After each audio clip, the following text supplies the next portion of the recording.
Hi friends! Tonight I'm going to be reading another bedtime story for dogs. This one is called Snow White and the Seven Chihuahuas.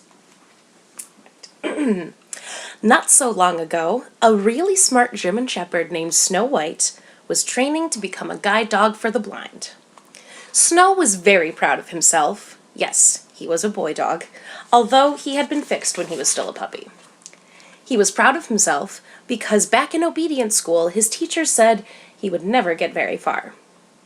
As it turns out, he was just not very good at taking tests and was a really smart dog after all. He showed them. Across town lived another German Shepherd named Queenie, who thought she was the smartest dog in all the world.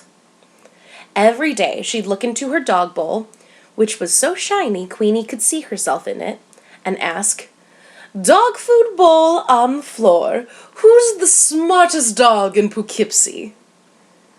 Queenie was not much of a poet.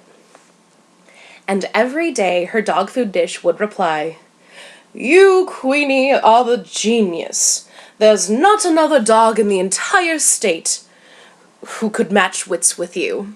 You'd probably have to go overseas just to find another dog with whom to have an intelligent conversation." That was one talkative dog food dish. But one day, something unexpected happened. After Queenie finished her food and posed her nightly question to the bowl, this is the answer she got. "Well, I hate to tell you this, especially since your teeth are so sharp you could tear me to pieces, but word on the street is there's a dog named White, Snow White, working at training to become a guide dog for the blind, and he's the smartest dog of all. We kind of missed him before because he did so poorly on tests, but..." Queenie didn't hear the rest because she had run out of the house in a fit of anger. But Queenie was not one to just take bad news pleasantly. Instead, she rounded up 5 of the meanest dogs in the neighborhood. They had all been abused as children, and though they were in therapy, they were still pretty vicious. She told them to go chase Snow White out of town. Which is exactly what they did. Well, kind of. You see, the mean dogs found Snow White helping a man with a blindfold on. And despite their tendency to fight first and ask questions later, they were very impressed by Snow White's skill and dedication. So, instead of beating him up and running him out of town, they simply scent-marked all of his spots and told him he better hide out for a few days.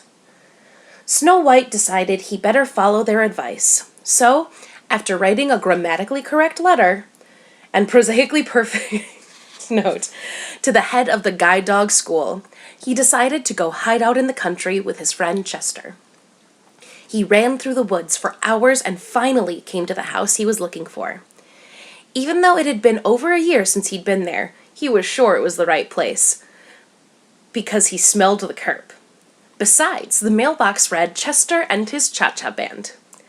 "So it's true," thought Snow White. "Chester is doing the music gig. Good for him." Snow White knocked, but no one answered. He tried to stick his head in the doggy door, but only his snout would fit. For, you see, Chester and all his band members were Chihuahuas. So Snow White went around back. Chester always used to leave the back door unlocked when he lived in the city, and sure enough, the door was open. Snow White went in. The place was a real mess. There were soiled newspapers in one corner. The carpet was full of fleas. Someone had left the top off the dog food container. Snow White decided that he might as well clean up as he waited for Chester to return home. He also decided to repaint the living room and balance Chester's checkbook, which he had carelessly left lying on the table. But all that flurry of activity left Snow White very tired, so he decided to catch a dog nap on the couch, which was almost big enough for him, and just a little too big for the entire 7-piece band and their girlfriends. When Snow White awoke, Chester was singing a Caribbean calypso, and the rest of the band were playing their instruments. It was a catchy tune, although Snow White actually preferred classic rock. "Hey there, old man!" Chester said when he noticed Snow White was awake. "Thanks for the work you did around here. I can't get these guys up off their lazy butts most of the time."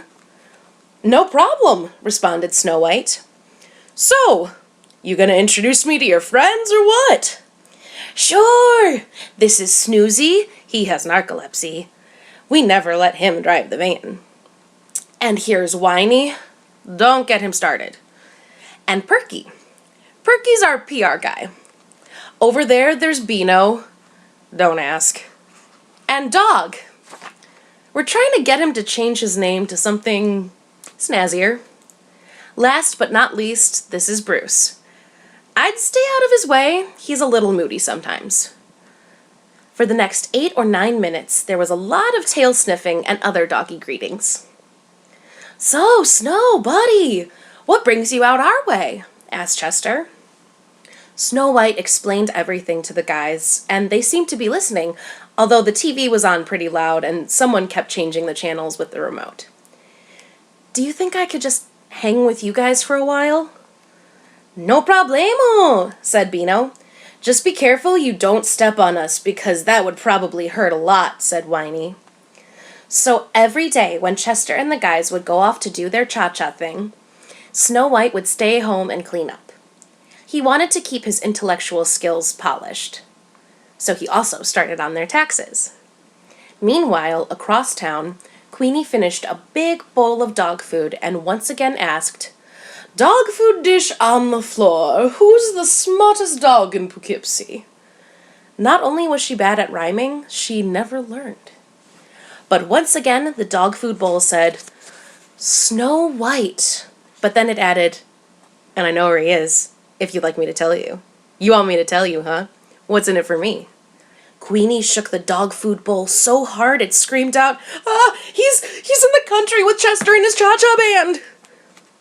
She was so furious, Queenie went right down into the basement, found an old rawhide bone, and dipped it in rat poison. "I'll get that Snow White if it's the last thing I ever do!" In the middle of the night, Queenie made the long trip out to Chester's house and laid the bone on the front stoop. It had a note attached. "To Snow White, we miss you. Your friends at the guide dog school." The next morning, after Chester and the guys had gone off to work, they were cutting their first CD. Snow White noticed the bone on the stoop. It was a really big bone. It looked delicious. And it had been over a week since Snow White had eaten anything that was nearly big enough.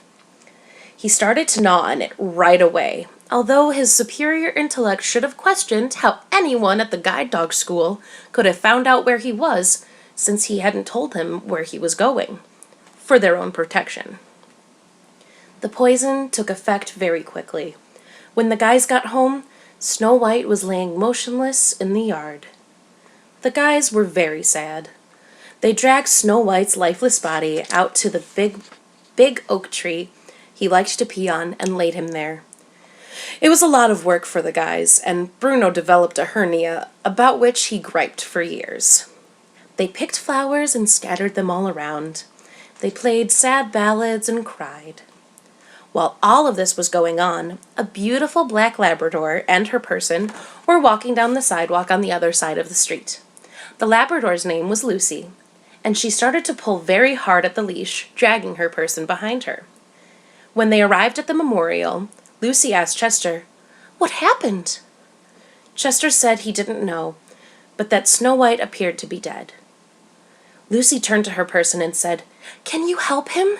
He's so beautiful, lying there, so peacefully." Then she turned to the boys and said, "My person is vet. Maybe it's not too late." Lucy's person kneeled down beside Snow White. He listened to Snow White's chest and said, "Well, I hear a faint heartbeat, but he's not breathing." The vet put his mouth on Snow White's and started administering CPR. 1, 2, 3, 4, he counted. Soon, Snow White started to breathe on his own. Chester and the band were so excited that they started playing joyful songs. But they were so excited that they weren't in sync. Thankfully, none of the producers of the record didn't hear them. Lucy was very happy because she thought Snow White was beautiful. Snow White was happy because, well, being alive is always better than being dead. In the end, Snow White and Lucy got married. Snow White taught Lucy how to be a guide dog for the blind, and they worked side by side every day for a blind human couple. At night, they lived with the vet, who was a really nice man. And what happened to Queenie? Well, she continued to fret about who was the smartest dog in all and practically drove herself insane.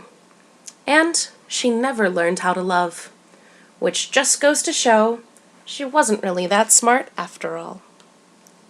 Thanks, guys.